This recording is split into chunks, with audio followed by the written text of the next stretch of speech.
এভাবে গরুর মাংস রান্না করলে মুরগির মাংস রান্না করতে যতটা সময় লাগে তার থেকে কম সময় লাগবে। আসসালামু আলাইকুম, আশা করি সবাই ভালো আছেন। তো চলেন আজকে রান্না করব গরুর মাংস। যারা খুব তাড়াতাড়ি গরুর মাংসটা রান্না করতে চান তারা এই ভিডিওটা দেখতে পারেন। আশা করি আপনারা এভাবে রান্না করলে খুব তাড়াতাড়ি গরুর মাংসটা রান্না করে ফেলতে পারবেন। প্রথমেই আমি মাংসগুলো খুব ভালোভাবে পরিষ্কার করে ধুয়ে নিছি।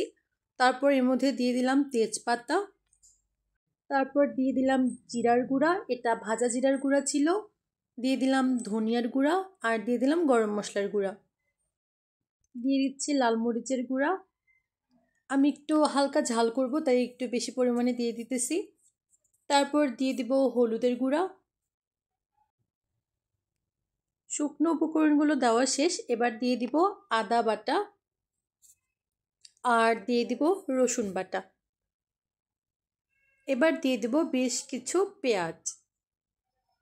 আমি গরুর মাংস রান্নায় পেঁয়াজের পরিমাণটা একটু বাড়িয়ে দিই, এতে করে গ্রেভির যে স্বাদ ওটা অনেক গুণ বেড়ে যায়।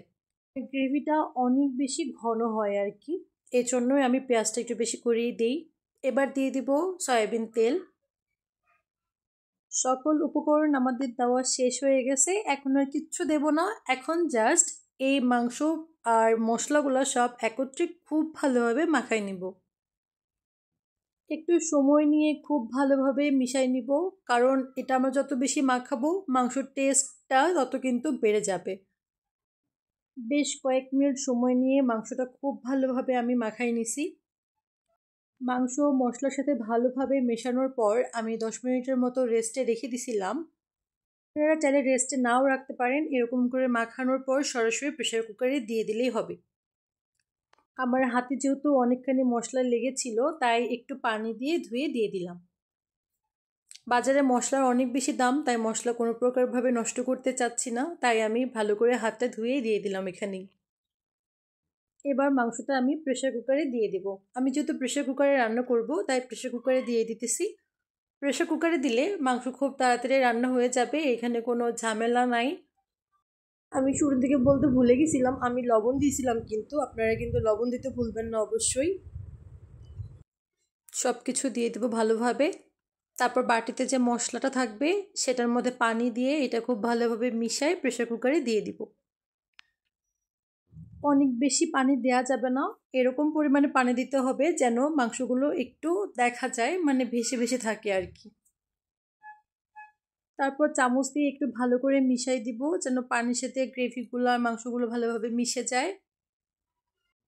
ভালো করে নেড়ে চেড়ে এবার প্রেসার কুকারের ঢাকনাটা লাগিয়ে দিব। প্রথমে 5 মিনিটের মতো চুলার আঁচটা একদম হাইতে রাখবো, তারপর চুলার আঁচটা মিডিয়াম করে দিয়ে 5 থেকে 6টা সিটি তুলে নেব। 5 থেকে 6টা সিটি দেওয়ার পর মাংসটা মোটামুটি সিদ্ধ হয়ে যাবে, তারপর একটা কড়াইতে ঢেলে নিব। আমি যেহেতু খুব বেশি গ্রেভি রাখবো না, তো গ্রেভি থাকলে এইভাবে কড়াইতে নিয়ে বেশ কিছুক্ষণ জাল করলেই আমাদের মাংসটা রেডি হয়ে যাবে।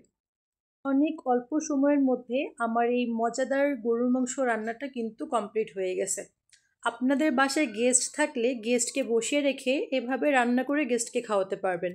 ভিডিও ভালো লাগলে অবশ্যই একটা লাইক কমেন্ট করে যাবেন। দেখা হবে অন্য কোনো ভিডিওতে। আল্লাহ হাফেজ।